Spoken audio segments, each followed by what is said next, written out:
Hello friends, welcome back to our channel Learn with Nishwan. In last video, I told you about our judiciary system, how the judges were appointed and which is the main authority which helps in their appointment. Today we are going to discuss the very core, the highest judicial system of our country, that's the Supreme Court. Okay, so pay your all attention. Supreme Court, bache, jurisdiction, its scope, its extent of power, how the judges work, its tenure, we will discuss here everything. So for an individual or a citizen, Supreme Court is original jurisdiction, right bache? Like आपका Supreme Court ये है, right अगर हम किसी citizen के original jurisdiction की बात करें, ओरिजिनल मतलब जो बिल्कुल ही स्टार्टिंग हुई है, केस ही उसने स्टार्ट किया, तो ओरिजिनल जुरिस्डिक्शन किसी की सिटीजन की सुप्रीम कोर्ट में नहीं होती है, राइट मतलब सुप्रीम कोर्ट उनको ये फैसिलिटी नहीं देता है टू द इंडिविजुअल और to the citizen, right for any civil हो या क्रिमिनल केस हो, एनी केस हो, सुप्रीम कोर्ट में आप ओरिजिनल जुरिस्डिक्शन के साथ जा ही नहीं सकते. लेकिन you can go for original jurisdiction only in case if there is violation of fundamental right, right under article 32. हमने 32 पे किया था बच्चे, जिसमें ये था कॉन्स्टिट्यूशनल रेमेडीज, 5 रिट्स हमने पढ़ी थी, mandamus, habeas corpus and all that.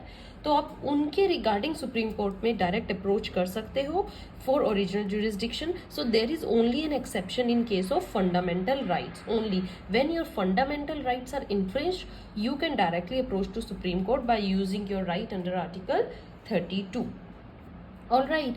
Now, Supreme Court is the only court of original jurisdiction when there is the dispute between center and state. Citizen की तो हमने बात कर ली बच्चे. अब आते हैं जब सेंटर एंड स्टेट के बीच में किसी भी मैटर के रिगार्डिंग कोई डिस्प्यूट हो, जो हमने कंकरेंट लिस्ट में आइटम्स पढ़े हैं ना, उनके रिगार्डिंग हो, बाउंड्रीज के रिगार्डिंग हो, फाइनेंस के रिगार्डिंग हो, टैक्सेस के रिगार्डिंग हो, ट्रांसपोर्ट हो, कम्युनिकेशन हो, whatever be the reason, तो इनके बीच के जो भी डिस्प्यूट्स होंगे वो डायरेक्टली ओरिजिनल जुरिस्डिक्शन किस में होता है? सुप्रीम कोर्ट में. All right. So and now all the kind of matters can be appealed in supreme court, right जब ओरिजिनल जुरिस्डिक्शन नहीं है तो इसका मतलब अपील्स जो हैं वो सुप्रीम कोर्ट में जाती है. अपील क्या होते हैं बच्चे? व्हेन द मैटर जो है already discussed in lower courts और वहां से कोई जब जजमेंट आ चुका है, आप उस जजमेंट को लेकर if you are not in favour of that judgment and you think that आपके राइट्स का इन्फ्रिंजमेंट हुआ है और आपको जो है प्रॉपर जजमेंट नहीं दी गई है या आपको प्रॉपर सेटिस्फैक्शन नहीं है, then you can appeal in supreme court. So ये एक एपिलेट कोर्ट हो सकती है. All the kinds of matters regarding appeal of supreme in supreme court, किसके? Of citizens, individual, whether civil और criminal cases, right. So it is the highest appellate court. Supreme court हमारी क्या होती है बच्चे? Highest appeal. हाइएस्ट मतलब कि आप यहाँ पर अपील डालेंगे और यहाँ से भी अगर आपको जजमेंट जो भी होगी that is your final judgment. अब आप उसके रिगार्डिंग किसी कहीं और नहीं जा सकते कि मुझे सुप्रीम कोर्ट से भी सेटिस्फैक्शन नहीं मिली है. सुप्रीम कोर्ट का जो भी रिजल्ट होगा, जो भी जजमेंट होगी, you have to follow it and work accordingly, right. Talking about the very first article starting for today is your article 143. 143 article says you that Supreme Court also has the power of advisory jurisdiction, right बच्चे? Advisory jurisdiction means it gives advices. President can put question for interpretation of the constitution to Supreme Court. अगर किसी भी matter के regarding आपको advice चाहिए, president को कोई matter clear करना हो, कॉन्स्टिट्यूशन का कोई वर्ड क्लियर करना हो, कोई स्टेटमेंट क्लियर करनी हो, व्हाट इट एक्चुअली इंटरप्रेट्स, तो आप इंटरप्रिटेशन के लिए, आप एडवाइस के लिए directly approach to supreme court and supreme court will act as an advisory jurisdiction. All right. Article 32 में हमने बात क्या की थी बच्चे? Article 32 if you remember that supreme court deals with writ power, right. जब सुप्रीम कोर्ट बनाया गया था बच्चे, it was a constitutional court, सिर्फ कॉन्स्टिट्यूशनल कोर्ट था. मतलब it will deal with interpretation of constitution of India only. जो भी आपके कॉन्स्टिट्यूशन में लिखा हुआ है इंडिया के, उसको इंटरप्रिटेट करने के लिए सुप्रीम कोर्ट बनाया गया था। बट आगे इतने ज़्यादा रश ऑफ मैटर्स हो गया क्योंकि हर मैटर सुप्रीम कोर्ट में ही जाकर स्टॉप हो जाते थे। समझ रहे हो कि फंडामेंटल राइट किसी का इन्फ्रिंज हुआ, कोई नई केस आ गया है, कोई नया मैटर आ गया है, सुप्रीम कोर्ट में पहुंच जाते थे। Maximum sanction strength of matter is 31, right मतलब आप कितने 31 मैटर्स एक टाइम पे हैंडल हो सकते थे, but now it exceeded to 34 now. Still it is very low and pend, मतलब अभी भी ये बहुत लो है। वाई? बिकॉज मैटर्स इतने ही सॉल्व होते हैं in actual, and pending matters number are very high, और जो चलते रहते तारीख पर तारीख, तारीख पर तारीख, दैट इज द केस, तो वो वेरी हाई है। इसका हमने एक सोल्यूशन निकालना था। That was the main reason कि हमें इसके पीछे एक रीज़न चाहिए कि अब इसका सोल्यूशन क्या हो। तो हमने क्या किया, अगर हाई कोर्ट में अपील करना चाहते हो as a matter of right करो, नो प्रॉब्लम, ठीक है। अगर आपको हाई कोर्ट में जाना है, आपके राइट्स इन्फ्रिंज हुए हैं, आप हाई कोर्ट में जाइए, that's okay. But if you want to move to directly to supreme court, right, अगर आप अपील करना चाहते हैं, it is not a matter of right. ये आपका डायरेक्ट राइट नहीं है। हमने पढ़ा था उसमें 32 में, राइट, 32 को आप यूज कर सकते हो, that's very true, but it is not absolute, right. अब इसमें क्या कहा गया बच्चे, that it is not the matter of right. You have to obtain a special leave petition under Article 136, right आपका आर्टिकल 136 जो है बच्चे, आपको सबसे पहले वहां से एक लीव पिटीशन लेनी पड़ेगी, राइट। जिस लीव पिटीशन क्या होता है बच्चे, आपका उस केस को ऐसे देखा जाएगा कि वाकई इसमें हमें सुप्रीम कोर्ट को ही भेजना पड़ेगा एंड सुप्रीम कोर्ट ही इस मैटर को सोल्व करते। इट इज़ सो न्यू, ऐसा कोई केस अभी तक आया ही नहीं है, and somewhere deeply it seen कि इसमें राइट्स जो है एक नया इशू लेकर आए हैं, राइट। और इसको देखने का सिर्फ जुरिस्डिक्शन सुप्रीम कोर्ट के पास ही है। तो आप फिर 136 के अंडर एक लीव पिटीशन ऑब्टेन करेंगे एंड सुप्रीम कोर्ट में आप लगा देंगे, राइट। तो आपको सुप्रीम कोर्ट में उसको डालना पड़ता है, उस लीव पिटीशन को। If supreme court satisfied that it really requires an interpretation of substantial question of law, right, मतलब there is really a substantial question of law, उस पिटीशन में सुप्रीम कोर्ट को अगर लगे that there is really a matter, then it will allow an appeal. फिर वो उस appeal को अलाउ करेगी कि yes we will take it. और इफ हाई कोर्ट के जजेस ही खुद सर्टिफाई कर दें, मतलब पहले आपने हाई कोर्ट में डाली अपील, अगर हाई कोर्ट के ही जजेस को खुद से कोई मैटर ऐसा लग रहा है बच्चे कि under Article 134A that it is the matter which requires an interpretation of substantial question of law, right?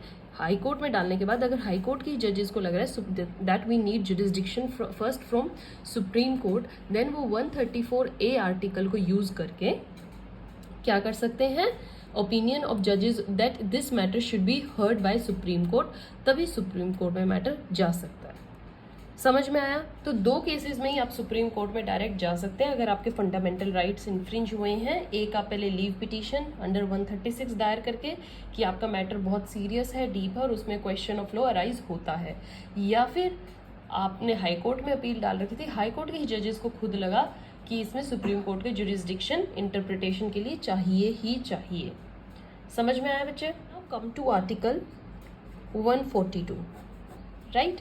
Article 142 says Supreme Court can pass any decree, order, action, right?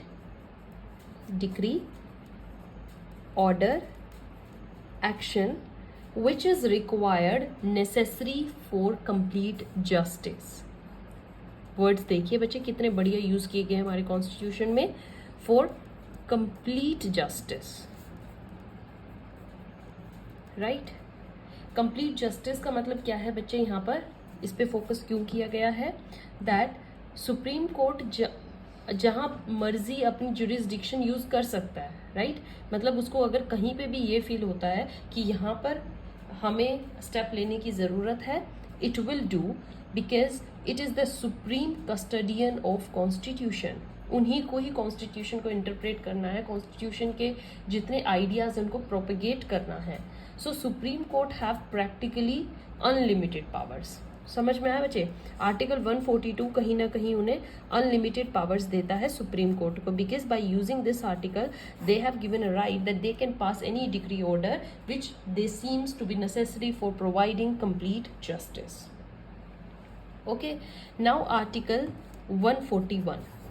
Article 141 talks about that every decree or judgment, right बच्चे, जो भी supreme court shall have जो भी supreme court ने पास की है, right, in article this, उसका क्या होगा, it will have a binding effect on entire country. मतलब उसका इफेक्ट एंटायर कंट्री में ही होगा, राइट? ऐसा नहीं होगा कि कोई पर्टिकुलर स्टेट या पर्टिकुलर कम्युनिटी के लोग ये कहें नहीं नहीं हम उसको, इस बात को हम नहीं मानते। नो, सुप्रीम कोर्ट से जो भी जजमेंट आएगी it's like bounding on all the country. It means supreme court decides the law of land. Okay, supreme court ही लॉ ऑफ लैंड को डिसाइड करती है। Land here means India, which correlative to rule of law under article 14 which says predominance of legal spirit. समझ में आ रहा है बच्चे? Now article 129 it says supreme court shall be court of records of entire country. Court of records of entire country, right? It have two concepts. First, every judgment, decree, order of Supreme Court has an automatic evidentiary value, right बच्चे? वो खुद से ही एक president बन जाता है। Supreme court का कोई भी ऑर्डर होगा वो एविडेंशरी बन जाए। एविडेंशरी मीन्स आप पर्टिकुलर लोअर कोर्ट्स में या कभी फर्दर इन फ्यूचर आपको कभी भी किसी केस में आपको पुराना कोई एग्जाम्पल देना है या कोई मैटर उठाना है तो आप सुप्रीम कोर्ट का एक एग्जाम्पल दे सकते हैं, that in particular that and that case supreme court give this judgment. तो आप उस केस को यूज कर सकते हैं for the present case, right? And it will have an effect of precedence. हर बार प्रूव करने की जरूरत नहीं होगी। जो एक बार ऑलरेडी प्रूव हो गया, सुप्रीम कोर्ट ने जिस बात पर आंसर दे दिया, अब वो आपके लिए एविडेंस की तरह यूज होगी और उस पुराने मैटर में कोई दखल अंदाजी नहीं कर सकता, इंटरफेयर नहीं कर सकता। All right, now the next thing is Supreme Court have powers to punish for any contempt of court of Act 1971। तो उनके पास कौन सी पावर है? to give punishment for the contempt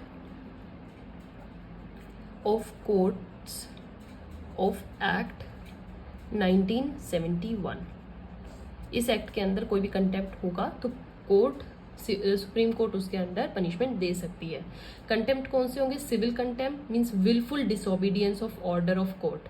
अगर आप ऑर्डर ऑफ कोर्ट को विलफुली ही follow नहीं कर रहे हैं तो वो सिविल कंटेम्प्ट होगा और उसके लिए आपको पनिशमेंट दी जाएगी। सेम वे क्रिमिनल अटेम्प्ट कब होता है? Contempt, sorry, obstructing the flow of justice. You are somewhere obstructing Supreme Court from following its own procedure. Secondly, scandaling the function of judiciary. And third, decreasing the reputation of judiciary. तो जब आप ये चीज़ कर रहे हो जो already supreme court की image पे इफेक्ट पड़ेगा जिससे, तो वो क्रिमिनल कंटेम्प्ट में आएगी। Okay, so because supreme court के पास कंटेम्प्ट की पावर है and it is known as custodian of constitution, तो it has complete right to give punishment, right? Even वैसे देखें तो बच्चे high court is also the court of records. मतलब आप हाई कोर्ट के भी जो केसेस हैं उनको एविडेंस के लिए यूज़ कर सकते हो, but only for that particular state और यूटी। वो हाई कोर्ट जिस पर्टिकुलर स्टेट में होगी उसका जो कोर्ट ऑफ रिकॉर्ड्स होगा वो उस स्टेट के लिए ही मायने रखता है, not in other states. Fine, maximum period for president rule under article 356 is 3 years. So for today this is all. You now have all the information, all the knowledge about Supreme Court. Stay tuned for the next video. In next video we are going to learn about state judiciaries. In today's video we continued our union judiciary, and in next we are going to discuss state judiciary system. Till then, goodbye. Have a safe day. Thank you.